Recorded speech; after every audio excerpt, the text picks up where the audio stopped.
看这张图片，这里就是新建中的美军基地地盘出入口，有守卫站着，防止有人阻碍车辆出入。美军基地遍布冲绳，位于本岛的普天间海军陆战队航空基地，四周建满了民房。就算不是军事专家，都能够想象这个地方充满危险。美军自从太平洋战争末期起，开始在冲绳改建、扩充和新建基地。战争已经完结将近80年，美军仍然在日本国内拥有多个基地，尤其集中在冲绳。县内 15% 面积的土地都建设了美军的专用设施。冲绳的面积只占全日本的 0.6%， 但以面积计算，全国 74% 的美军专用设施都集中在这里。生活受干扰的居民不断要求美军撤走，政府也要求美军交还基地用地，但到目前为止进展极度缓慢。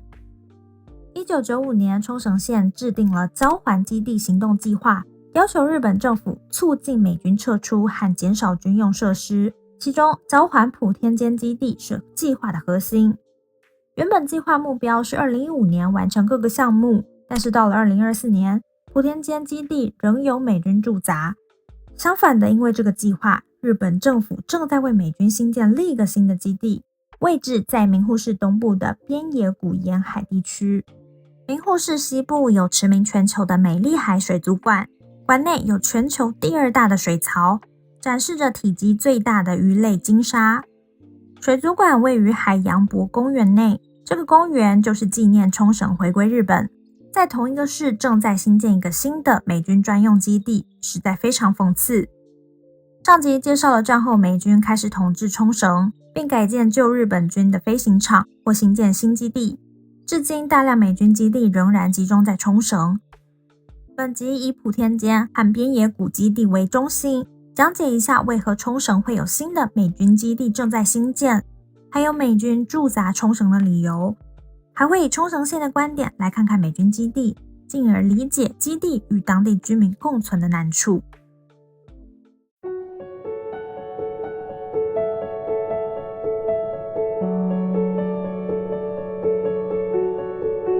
美军基地干扰居民的问题在战后一直存在，但为何冲绳县到了1995年才制定交还基地行动计划呢？因为同年发生了令居民相当害怕和愤怒的犯罪案件，名为冲绳美军少女性侵事件，发生在公布行动计划前的2个月。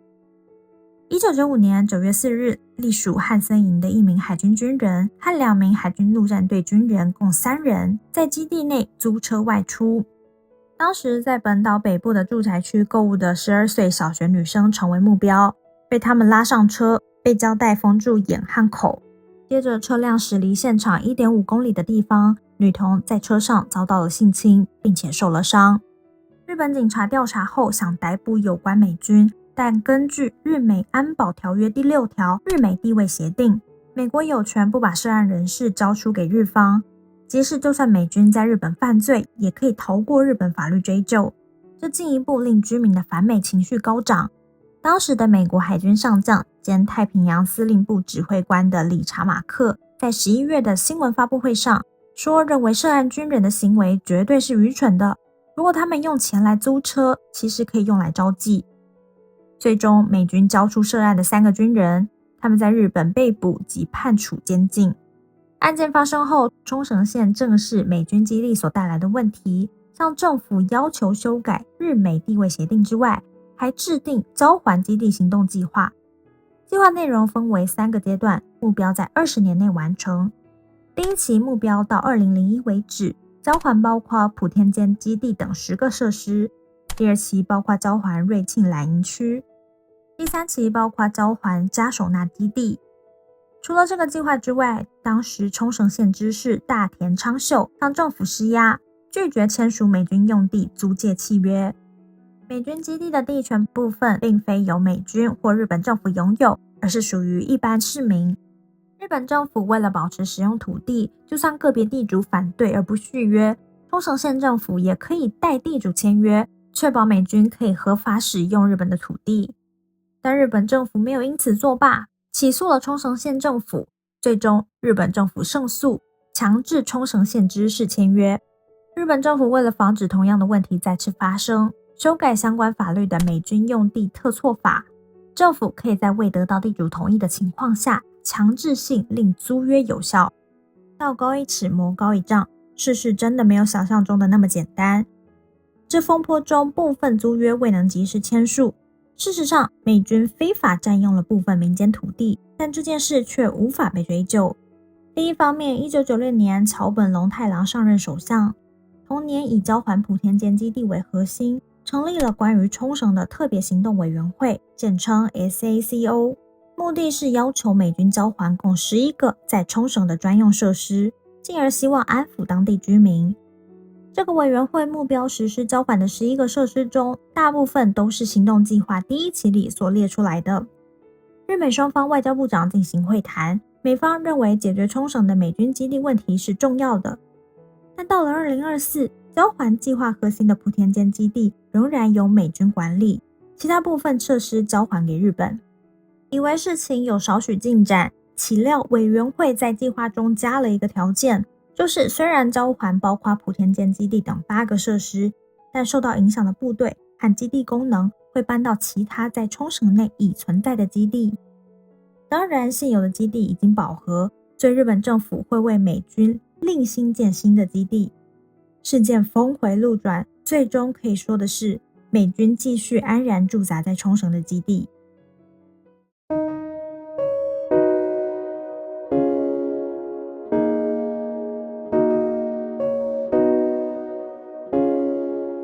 上集讲解了为何美军基地会集中在冲绳，在这里再深入一点看看冲绳的处境。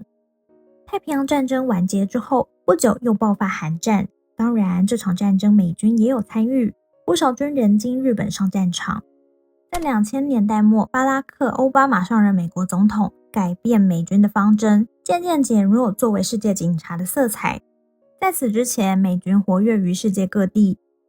1950年代，当总统的艾森豪威尔命陆军上将范弗里特重组美军，他受命到远东视察，得到结果，表示冲绳很有潜质，可以建造2个师团的训练场等设施。刚好当时冲绳处于美军的统治之下，计划上和实行上都没大问题，这就造就了美军驻兵在冲绳。现在驻扎在普天间基地的是美军海军陆战队的第3远征军。对于军事不太熟悉的观众，应该都会听过陆海空三军。而驻扎在普天间基地的海军陆战队，名称里有海军又有陆军，而且基地有给飞机使用的跑道，可以说是包办了陆海空。海军陆战队的地位有点特殊，隶属海军，但和其他海军职责上不同。海军陆战队要快速前往任务地点，迅速执行任务，任务当然也包括了战斗，是高机动性可以灵活运用的部队。其中一个重要的任务便是登陆行动，所以海军陆战队在任务中会使用到陆海空三军的兵器。登陆代表迫近敌国核心，在战争中尤其重要。例如在太平洋战争的硫磺岛战役中，海军陆战队强行登陆，引领美军取胜。这场战役凸显了海军陆战队的价值。不过现在战争中已不太需要那种强行登陆的行动方式，会以其他更有效和减少伤亡的方法。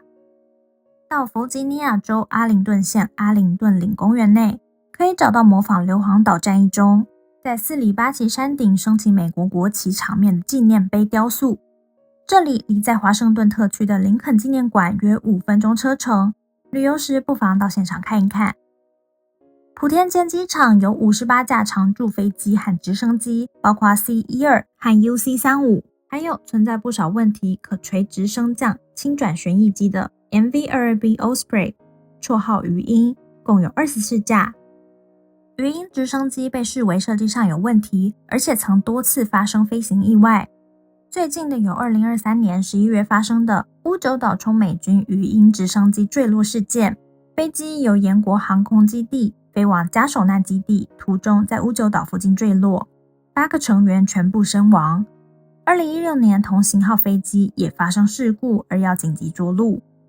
看看普天间基地的高空拍摄照片，再回想2003年美国国防部长唐纳伦斯斐到这个基地后的发言，普天间基地是世界上最危险的基地，在这里不发生事故反而奇怪。在世界各地发生事故的鱼鹰直升机，在世界上最危险的基地频繁升降，很难不去想有一天飞机会不会坠落到附近的民宅。搬迁普天间基地是一个合理的决定，但迟迟未能实现。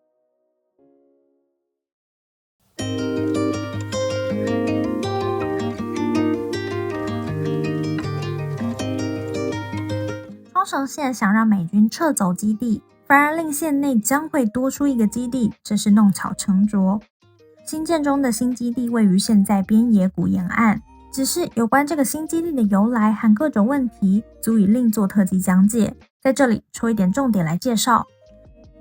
看看建筑地盘的 Google 街景地图，可以看到守卫打横排成一字，防止有人闯入地盘范围。其实有团体一直在附近抗议，已经持续多年。现在只是形式上妨碍工程车辆进出，守卫会小心地请示威者离开。只是不论抗议人士怎样反对，终究敌不过政府。关于冲绳的特别行动委员会擅自做决定，以提供新基地作为交换条件，令美军迁出普天间基地。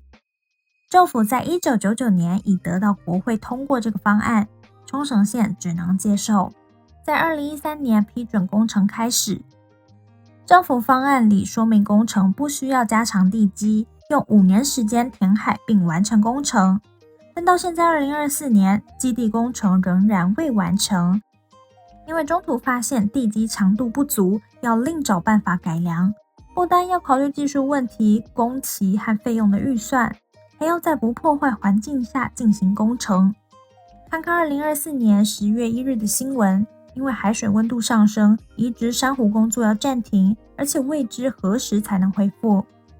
基地工程会暂时避开珊瑚进行。另外，美军负责搬迁基地的负责人表示，边野古基地最快要到2037年才完成，还有13年。除了边野古的新基地之外，部分美军还会撤出日本到关岛。说到这里，你可能认为事情没有想象中的那么坏，但相关费用包括8000个美军和9000个家属的搬迁费用，关岛的新基地和营区的建设费用，预计全额103亿美元，日本政府会负担超过一半的61亿。还不止这样，美军所要求的搬迁军人及家属的人数都比实际中多。美军搬迁的其中一个目的其实是想要减低支出，其中一部分的计划就是让日本政府负担更多的费用。日本政府支出多了，便有借口提高消费税或者减少基础建设工程，减少对社会的援助。这些都对外国游客带来负面影响。对于美军迁出冲绳，也存在反对的声音。自美军统治冲绳以来，当地经济部分依靠基地，一些属于第3级产业的公司为美军和基地提供各种服务，还有一些地主为了稳定的有租金收入，希望基地不要消失。日本可以参考印尼搬迁首都的例子，而令美军撤出也有例子可以参考，那就是菲律宾。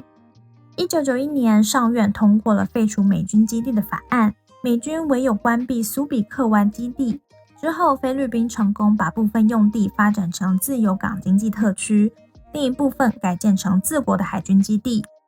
美军海军陆战队有3个远征军，第2远征军总部位于美国东岸北卡罗来纳州，第1远征军总部位于西岸的加利福尼亚州，第3远征军总部就在日本冲绳的特尼营区。除了普天间基地之外，部分军人驻扎在岩国航空基地和富士训练中心。除了日本之外，也有大约5000人驻扎在夏威夷。按普天间基地搬迁计划，将会有4000人转移到关岛。看看海军陆战队这个分布，3个远征队中有2个驻扎本土，剩下1个便是驻扎在冲绳。